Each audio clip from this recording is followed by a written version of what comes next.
পঞ্চায়েতে তৃণমূল ছিল, আইএসএফ হয়ে যাচ্ছে, যাক আমার আপত্তি নেই।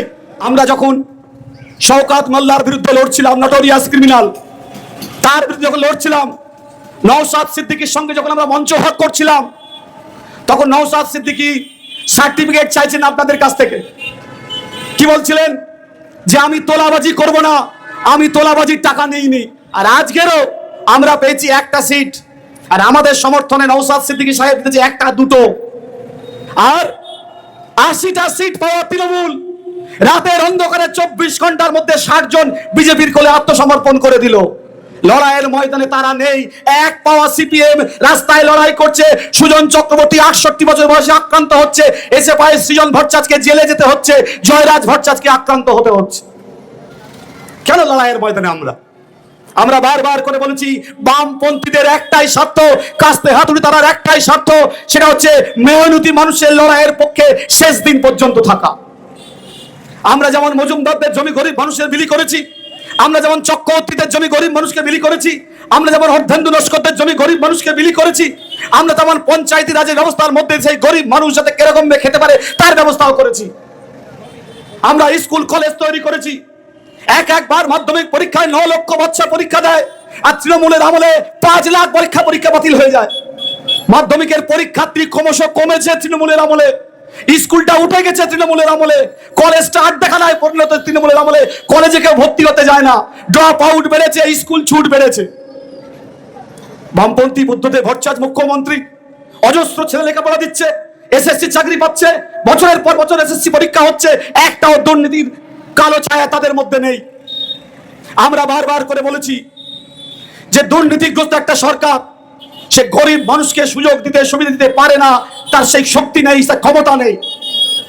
আমরা পরিষ্কার করে বলেছিলাম যে বামপন্থীদের শক্তি বৃদ্ধি করতে হবে, কারণ পঞ্চায়েতি ব্যবস্থা, গরিব মানুষের জমি বন্টন, গরিব মানুষকে স্কুলে পাঠানো, এখন সেই ছেলেদের চাকরির দরকার, তাই কলকারখানা তৈরি করতে হবে। আমরা যখন সিঙ্গুরের কারখানা করতে গিয়েছিলাম, তখন এরাই, এই তৃণমূল, এই বিজেপি একসঙ্গে দাঁড়িয়ে, আজকের যিনি শিল্পমন্ত্রী হয়েছেন তাপস রায়, তিনি আর মদন মিত্র স্লোগান দিচ্ছেন টাটাকে হটাতে হবে, টাটা তুমি টাটা, আর সে এখন বলছে টাটাকে আমি আবার ফিরিয়ে আনবো। তাহলে পশ্চিম বাংলায় বামপন্থী শাসনকে দুর্বল করার জন্য, বুদ্ধদেব ভট্টাচার্যকে কালিমালিপ্ত করবার জন্য এরা একসঙ্গে শিল্প তাড়ুয়ার ভূমিকা গ্রহণ করেছিল। তাই জন্য পশ্চিম বাংলায় তারপর থেকে কোনো শিল্প আসেনি। আজকের দাঁড়িয়ে আমরা পরিষ্কার করে বলতে চাই, আমাদের কাছে খুব পরিষ্কার বক্তব্য, আমি বেশি কথা যাব না, তনুশ্রী বলবে। আমি আমার পার্টির এরিয়া কমিটির সিদ্ধান্তগুলো আপনাদের সামনে বলতে চাই। আমরা যখন শওকত মোল্লার বিরুদ্ধে লড়ছিলাম, নটোরিয়াস ক্রিমিনাল, তার বিরুদ্ধে যখন লড়ছিলাম, নওশাদ সিদ্দিকীর সঙ্গে যখন আমরা মঞ্চ ভাগ করছিলাম, তখন নওশাদ সিদ্দিকী সার্টিফিকেট চাইছেন আপনাদের কাছ থেকে। কি বলছিলেন? যে আমি তোলাবাজি করব না, আমি তোলাবাজির টাকা নিইনি। তোলাবাজির টাকা নেয়নি, সত্যি সত্যিই নেয়নি। আপনারা দুহাত তুলে বলেছিলেন যে নওশাদ সিদ্দিকী তোলাবাজির 1 টাকা নেয়নি। নওশাদ সিদ্দিকীকে আমরা জিতিয়েছিলাম, আপনারা জিতিয়েছিলেন, জনগণ জিতিয়েছিল, আমাদের যে ক্ষমতা সেই ক্ষমতায় আমরা জিতিয়েছিলাম। তাহলে তোলাবাজি রাজ্য আমরা কায়েম করতে চেয়েছি, খতম করতে চেয়েছি। গোটা রাজ্য জুড়ে তোলাবাজ ঘটে গেছে, সেই তোলাবাজির টাকা আমরা খুঁজে খুঁজে বার করছি, কিন্তু তোলাবাজদের যেন আমরা কখনো প্রশ্রয় না দিয়ে ফেলি। সেই তোলাবাজ যে বিপুল টাকা তুলেছে, গরিব মানুষের রক্ত চুষে, চোখের জল ফেলে, সেই তোলার একটা অংশ যেন আমাদের পকেটে ঢুকিয়ে আমরা যেন তাকে সাপোর্ট করে না ফেলি, আর সেই তোলাবাজদের খপ্পরে পড়ে আমরা যেন তোলা তুলতে না চলে যাই, এটা আমাদের সতর্ক থাকতে হবে। কমিউনিস্ট পার্টি, আমাদের পার্টি, আমরা আমাদের কর্মীদের বলছি, সতর্ক থাকুন। তোলাবাজদের অনেক কষ্টে উচ্ছেদ করেছি, এই তোলাবাজি রাজত্ব ফিরিয়ে আনা যাবে না। গরিব মানুষের পাশে থাকতে হবে, লড়াইয়ের ময়দানে থাকতে হবে। লাল পতাকা গরিব মানুষকে আশ্বস্ত করে, যত বেশি লাল পতাকা থাকবে লড়াইয়ের ময়দানে, মা বোনের ইজ্জত থেকে শুরু করে, স্কুলের কলেজের বাচ্চাদের সুরক্ষা থেকে শুরু করে, গরিব মানুষের সুরক্ষার দায়িত্ব আমরা বহন করব। যত বেশি লাল পতাকা শক্তিশালী হবে, আপনারা জানেন, বাদল জমাদারের মাটি ভাঙর, বাদল জমাদারের মাটি ভাঙর। বাদল জমাদার হচ্ছে আজকের পশ্চিম বাংলার সবচেয়ে বড় পুষ্পা, জাহাঙ্গীর নয়, হাফ প্যান্ট পরে হাঁটছে। আমরা বাদল জমাদারের উত্তরসূরি, ভাঙড়ের মাটি, পশ্চিম বাংলার মাটিকে শক্তিশালী লড়াইয়ের কথা বলতে চাই। আমরা বুদ্ধদেব ভট্টাচার্য, জ্যোতি বসুর উত্তরসূরি। 2011 সালের আগে হিন্দু মুসলমানের নামে ভোট হয়েছে নাকি? আমরা যখন বামফ্রন্ট সরকার থেকে চলে গেলাম তখন বিজেপি পশ্চিমবাংলার বিধানসভায় শূন্য, আর মমতা ব্যানার্জি যখন পশ্চিমবাংলায় চলে গেল তখন পশ্চিমবাংলার বিজেপিটা সরকারে দিয়ে চলে গেল।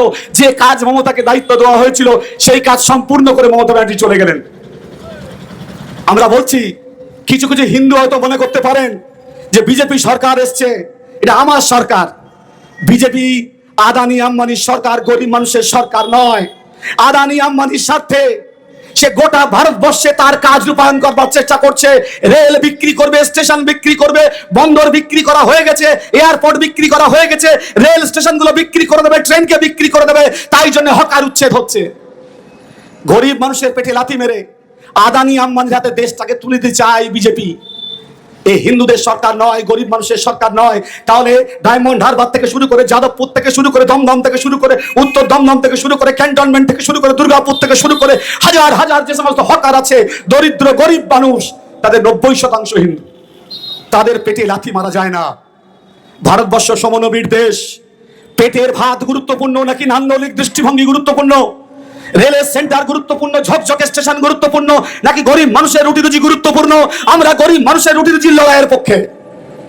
তাই অচিরেই বুঝবে যে বিজেপি আসলে সাম্প্রদায়িক বিভাদ বাড়াতে চায়, বিজেপি শ্রমজীবীর মধ্যে ভাগ করতে চায়, বিজেপি দুগ্ধ চাষীদের মধ্যে ভাগ করতে চায়, বিজেপি কৃষকদের মধ্যে বিভাজন করতে চায়, বিজেপি গরিব মানুষকে ভাঙতে চায় ধর্মের নামে, জাতের নামে। যখন সব মুসলমান চলে যাবে তখন আসবে জাত পাত দলিত। আপনারা দেখেছেন গঙ্গা চান করতে গেছিল একটা দলিত, তাকে মারতে মারতে তুলে দিয়েছে গঙ্গা থেকে। গঙ্গা নাকি দলিতদের স্নানে অপবিত্র হয়ে যাবে। আমরা বলছি গরিব মানুষের দল বিজেপি নয়। মানুষকে কথা বোঝাতে হবে। জগদ্দল পাথর সরেছে, দুর্নীতিগ্রস্ত সরেছে, এই কথা মানুষকে বোঝাতে হবে। আর আমরা যে পঞ্চায়েত গড়েছিলাম সেই পঞ্চায়েতকে গত 15 বছর ধরে কালিমা লিপ্ত করেছে একটা দল। সেই পঞ্চায়েতকে তোলাবাজিতে পরিণত করেছে, তোলাবাজির অফিসে পরিণত করছে একটা দল। আমরা সেই পঞ্চায়েতকে পুনরায় মানুষের পঞ্চায়েতে ফিরিয়ে আনতে চাই। বিডিও অফিসকে মানুষের বিডিও অফিসে ফিরিয়ে আনতে চাই, যেখানে গরিব মানুষের অবাধ যাতায়াত থাকবে, তারা তাদের কথা বলতে পারবে, তাদের পঞ্চায়েত তাদের বিডিও অফিসে তৈরি করতে পারবে। সেই জায়গায় আমরা ফিরিয়ে আনতে চাই। তাই আমরা কি করব? পঞ্চায়েতে তৃণমূল ছিল, আইএসএফ হয়ে যাচ্ছে, যাক, আমার আপত্তি নেই।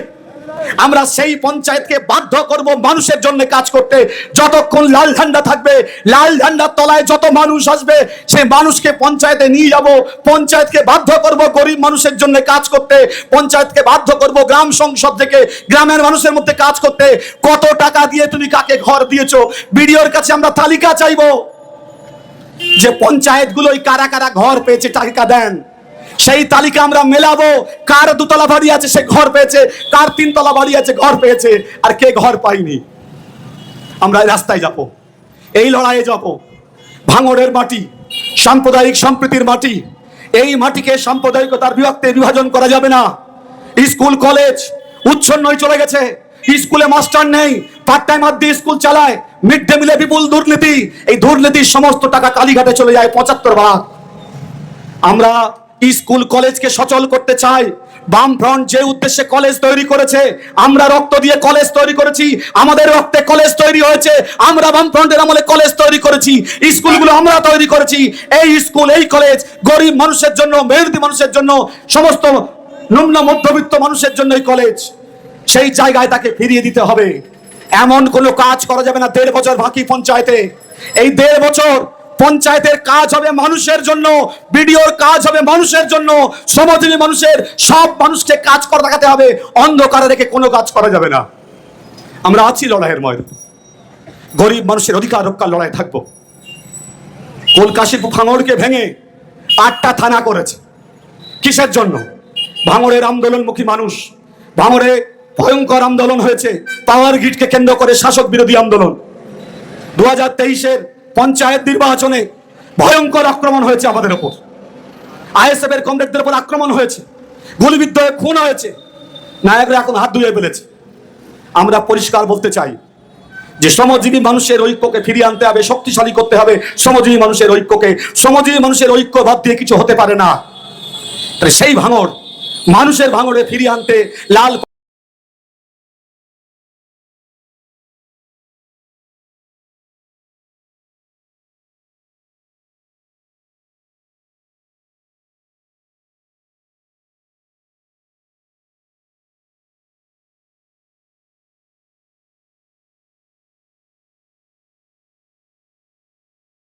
মানুষকে সংযত করবার চেষ্টা করবেন। যত বেশি লাল পতাকা থাকবে, বিজেপি একমাত্র লাল পতাকাকে ভয় পায়। বিজেপি ভয় পায় লাল পতাকাকে, একমাত্র বিজেপিকে আটকাবার ক্ষমতা লাল পতাকার আছে। লাল পতাকা যত শক্তিশালী হবে, বিজেপি তত কুঁকড়ে যাবে। বিজেপির বিরুদ্ধে তীব্র লড়াই, এই ভাঙড়ের মেহনতি মানুষের লড়াই, ভাঙড়ের জমিদার যোদ্ধাদের বিরুদ্ধে যে তীব্র লড়াই, ভাঙড়ের কৃষক আন্দোলনের যে ঐতিহ্য, বর্গা জমি ভাটা আন্দোলনের যে ঐতিহ্য, সেই ঐতিহ্যকে সামনে রেখে আগামী দিনে আরো তীব্র লড়াই হতে হবে। ইয়াং জেনারেশন, নতুন জেনারেশন সবাইকে কাঁধে কাঁধ মিলিয়ে লড়তে হবে। এই লড়াইয়ের শেষ দেখে ছাড়বো আমরা। আমরা সিপিআইএম পার্টি আজকের পরিস্থিতির মুখোমুখি হয়ে বলছি, পশ্চিম বাংলার সমস্ত কোনায় কোনায় আজকের আন্দোলন সঞ্চারিত হচ্ছে। আমরা শূন্য ছিলাম তাও রাস্তায় ছিলাম, এক হয়েছি তাও রাস্তায় আছি। আগামী দিনে আমরা রাজ্যের মানুষকে নিয়ে এই রাজ্যের তীব্র প্রতিবাদী ধর্মনিরপেক্ষ সরকার তৈরি করবার জন্য সাম্প্রদায়িকতার বিরুদ্ধে তীব্র আন্দোলন সংগঠন শক্তিশালী করব। এই কথা বলে আপনাদের প্রত্যেককে অভিনন্দন জানিয়ে আমি আমার কথা শেষ করছি। ইনকলাব জিন্দাবাদ।